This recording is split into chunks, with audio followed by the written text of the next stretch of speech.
الحمدللہ رب العالمین والصلاة والسلام علی سید الانبیاء والمرسلین اما بعد فاعوذ باللہ من الشیطان الرجیم بسم اللہ الرحمن الرحیم السلام علیکم ورحمۃ اللہ وبرکاتہ۔ میں ہوں حافظ قاری محمد حمزہ حسین اور آپ دیکھ رہے ہیں میرا یوٹیوب چینل الحمزہ قرآن اکیڈمی۔ سامعین وقار، آپ کو ہم آج کے لیکچر میں خوش آمدید کہتے ہیں۔ اللہ تعالیٰ آپ پر اپنا خصوصی کرم فضل مہربانیاں فرمائے۔ آج ہم آپ کے سامنے سبق نمبر 13 کو لے کر حاضر ہوئے ہیں، اور اس سے پہلے کے تمام 12 اسباق جو ہیں وہ میں نے اپنے اسی یوٹیوب چینل پر اپلوڈ کر دیے ہیں۔ ان کی پلے لسٹ کا لنک جو ہے وہ ڈسکرپشن باکس میں موجود ہے۔ جن احباب نے نہیں دیکھے وہ وہاں سے جا کے اس کو دیکھ سکتے ہیں، اور جن احباب نے نہیں دیکھے تو میں ان سے التماس بھی کروں گا کہ وہ اس کو ضرور دیکھیں، تاکہ جو ہے آپ کی جو ادھر کے جو قواعد ہیں وہ پختہ ہو جائیں، پھر آگے آپ کو پڑھنے میں مشکل نہ ہو۔ کچھ اسباق اس قاعدے کے رہ گئے ہیں، پھر انشاءاللہ اس کے بعد ہمارا یہ قاعدہ کمپلیٹ ہو جائے گا، اور اس کے بعد انشاءاللہ ہم قواعد کو بہت سارے جان چکے ہوں گے، اور پھر قرآن میں جب امپلیمنٹ کریں گے تو بہت آسانی سے ہمیں قرآن پڑھنا اچھے طریقے سے آ جائے گا۔ اس کے ساتھ ساتھ جو ہے میں نے اپنے اسی چینل پر جو ہے وہ قرآن کے اسباق اپلوڈ کرنے کی بھی ترکیب بنائی ہے۔ پہلا سبق نمبر 1 سورۃ الفاتحہ بھی اپلوڈ کیا ہے۔ آپ لوگ بھی کمنٹ کر کے مجھے بتائیں کہ میں ابھی فی الحال یہی قاعدے کے اسباق ہی اپلوڈ کروں یا قرآن کو بھی ساتھ ساتھ جو ہے وہ لے کر چلوں، تو یہ کمنٹ میں آپ بتا دیں تاکہ جو ہے اپنی رائے کا اظہار کریں۔ تو جیسا کمنٹ میں جو رائے جس کی زیادہ ہوگی انشاءاللہ وہ اس پر عمل کیا جائے گا، ٹھیک ہے جی۔ تو سبق نمبر 13 ہمارے پاس ہے، اس کی طرف چلتے ہیں۔ تشدید، ٹھیک ہے۔ قرآن میں ہم کئی جگہ دیکھتے ہیں اس کو لگا ہوا، تو آج اس کے بارے میں کچھ پڑھتے ہیں، معلومات لیتے ہیں، اس کو پڑھنے کا طریقہ کار دیکھتے ہیں، اور پھر انشاءاللہ جو ہے سبق کو اس کی مشق کرتے ہیں، اور پھر انشاءاللہ اس کو سمجھتے ہیں، ٹھیک ہے جی۔ اچھا جی، یہ لکھا ہوا جی 3 دندان، ٹھیک ہے، یہ 3 دندان ہوتی ہیں، دندان یعنی دندوں کو کہتے ہیں، والی شکل کو تشدید کہتے ہیں، ٹھیک ہے۔ یعنی یہ جو شکل آپ کے سامنے موجود ہے، ٹھیک ہے، یہ جو شکل آپ کے سامنے موجود ہے، اس شکل کو کیا کہتے ہیں؟ تشدید۔ یہ والی شکل، یہ تشدید کہتے ہیں۔ جس حرف پر تشدید ہو اسے مشدد کہتے ہیں۔ کیا کہتے ہیں؟ مشدد کہتے ہیں، بس آسان سا ہے۔ جس حرف پہ بھی، اگر الف پہ ہے تو الف مشدد، میم پہ ہے تو میم مشدد، نون ہے تو نون مشدد، واو ہے تو واو مشدد۔ جس طرح ہم نے کنسیپٹ پڑھا تھا پچھلے سبق میں کہ نون کے اوپر اگر جزم آ جائے تو نون ساکن ہوتا ہے، میم کے اوپر آ جائے تو میم ساکن ہوتا ہے، واو کے اوپر آ جائے تو واو ساکن ہوتا ہے۔ اسی طریقے سے جب بھی کسی بھی حرف کے اوپر تشدید آ جائے، شد آ جائے، تو اسے ہم کیا کہتے ہیں؟ مشدد کہتے ہیں، ٹھیک ہے۔ بس اس کو آپ نے یاد رکھنا ہے، ٹھیک ہے جی۔ اب جو ہے ہم آگے اس کو کنٹینیو کرتے ہیں، ٹھیک ہے۔ تو کیا پڑھا ہم نے کہ 3 دندان والی شکل کو تشدید کہتے ہیں، جس حرف پہ تشدید ہو اسے مشدد کہتے ہیں۔ اب جی دوسری ہدایت کو پڑھتے ہیں۔ مشدد حرف کو 2 مرتبہ پڑھیں، ایک مرتبہ اپنے سے پہلے متحرک حرف سے ملا کر، اور دوسری مرتبہ خود اپنی حرکت کے مطابق ذرا رک کر، ٹھیک ہے۔ مشدد حرف کو 2 مرتبہ پڑھتے ہیں، ایک مرتبہ اس سے پہلے جو حرف ہو، متحرک حرف یعنی جس پر کوئی حرکت ہو، یا آپ کو یاد ہونا چاہیے پلیس بعد میں ہم نے اس کو سمجھا تھا۔ تو جب بھی حرف پر حرکت ہوگی اس سے پہلے جو حرف ہے اس کی حرکت کے مطابق اس کو پڑھیں گے، اور پھر جب دوسری بار کیا پڑھیں گے؟ جس حرف پر تشدید ہوگی اس کے اوپر جو ان سی حرکت ہوگی، زبر ہوگی، زیر ہوگی، پیش ہوگی، اس کے مطابق اس کو پڑھا جائے گا۔ یعنی 2 مرتبہ پڑھنا ہے اور ذرا رک کر پڑھنا ہے۔ آگے جب ہم مشق میں چلیں گے تو انشاءاللہ اس کو آپ اور اچھی طریقے سے سمجھ جائیں گے۔ اب تیسری بات ہو گیا ہے، نون مشدد اور میم مشدد میں ہمیشہ غنہ ہوتا ہے۔ صرف 2 حرف ایسے ہیں جن کے اوپر اگر تشدید پائی جائے تو اس میں غنہ ہوتا ہے۔ وہ 2 کون سے ہیں؟ نون اور میم۔ اگر نون کے اوپر تشدید آ گئی اور میم کے اوپر تشدید آ گئی تو دونوں میں کیا کریں گے؟ غنہ کریں گے۔ آگے جا کے ہم اس میں دیکھیں گے بھی، ٹھیک ہے۔ ہمیشہ غنہ ہوتا ہے۔ غنہ کے معنی کیا ہے؟ یعنی غنہ کا مطلب کیا ہے؟ ناک میں آواز لے جانا، یعنی ناک میں آواز کو چھپا لینا۔ ناک میں آواز کو چھپا لینا کیا ہوتا ہے؟ غنہ ہوتا ہے۔ غنہ کی مقدار 1 الف کے برابر، یعنی جس طرح حروف مدہ کی مقدار تھی نا، 1 الف 2 حرکات کے برابر، وہی یعنی 2 سے 3 سیکنڈ تک آپ نے اس کو غنہ کو رکھنا ہے اپنی ناک کے اندر، پھر یہ آپ سے غنہ ادا ہو جائے گا، ٹھیک ہے۔ یعنی 2 سے 3 سیکنڈ کے لیے ناک میں آواز کو چھپانا، یہ کیا ہوگا؟ غنہ ہوگا۔ سمجھ آ گیا جی؟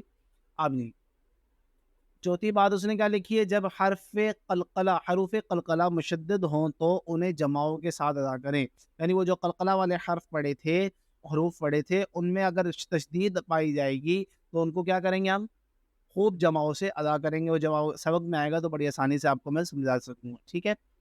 پھر 5ویں ہدایت کیا لکھیے؟ پہلا حرف متحرک، دوسرا حرف ساکن اور تیسرا حرف مشدد ہو تو اکثر مرتبہ، یعنی ہمیشہ نہیں، اکثر مرتبہ ساکن حرف کو چھوڑ دیں گے اور متحرک حرف کو مشدد حرف سے ملا کر پڑھیں گے.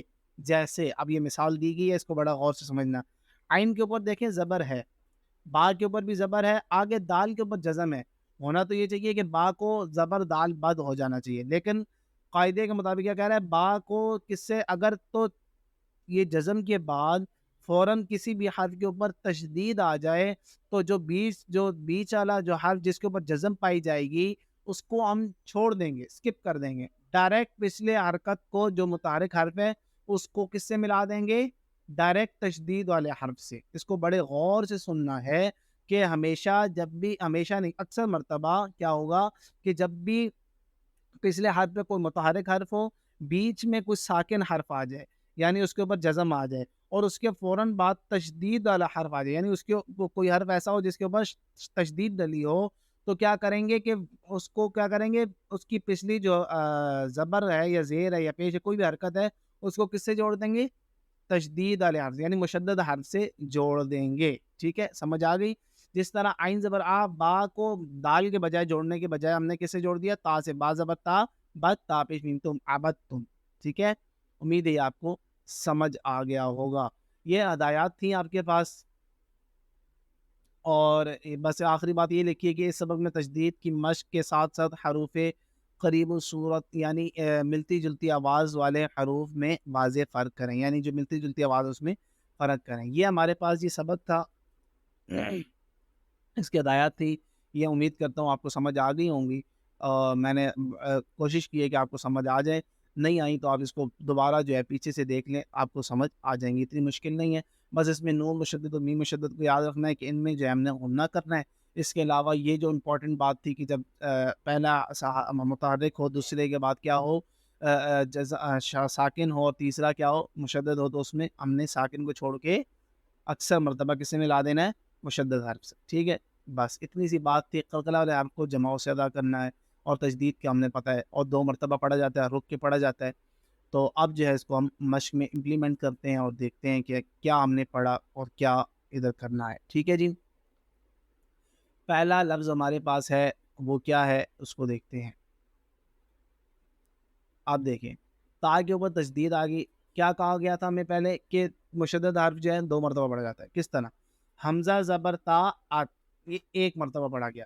تا زبر تا، یہ 2 مرتبہ پڑھا گیا. یعنی ات یہ جوڑ بھی رہا، پھر تا کے اوپر زبر آ کے اس کے اپنی حرکت کے مطابق بھی اس کو پڑھا جا رہا ہے. یہ 2 مرتبہ پڑھا گیا. اور پھر کہا تھا ذرا رک کر، تو رک کر پڑھیں گے. حمزہ زبر تا، ات، تا زبر تا، ات، تا، ات، تا، رک کے پڑھنا ہے. حمزہ زیر تا، ات، تا زبر تا، ات، تا. حمزہ پیش تا، ات، تا زبر تا، ات، تا. ٹھیک ہے، اگلا دیکھیں. یہ حروف قلقلہ میں بھی شامل ہے، حروف مستعلیہ میں بھی شامل ہے. جن احباب نے پچھلے اسباق پڑھے ہیں ان کو یاد ہوگا. تو موٹا بھی کرنا ہے، قلقلہ بھی کرنا ہے، اور تشدید والے قاعدے کے مطابق اس کو رک کر بھی پڑھنا ہے. حمزہ زبر قو، آت قو، قو زبر قو، آت قو، آت قو. حمزہ زیر قو، ات، قو زبر قو، ات قو، ات قو. حمزہ پیش قو، ات قو، قو زبر قو، ات قو، ات قو، ات قو. اگلا دیکھیں. حمزہ زبر زا، از، زا زبر زا، از، زا. حمزہ زیر زا، از، زا زبر زا، از، زا. حمزہ پیش زا، از، زا زبر زا، از، زا. ٹھیک ہے، اگلا نرمی سے. حمزہ زبر زال، از، زال زبر زا، از، زا. حمزہ زیر زال، از، زال زبر زا، از، زا. حمزہ پیش زال، از، زا زبر زا، از، زا، از، زا. ٹھیک ہے، یہ میں نے ہجے سے پڑھا دیا. اب میں آگے جو ہے روانگی سے پڑھا. ٹھیک ہے جی. اللہ، اللہ، اللہ. موٹا کر رہا ہوں کیوں؟ کیونکہ حروف مستعلیہ ہے.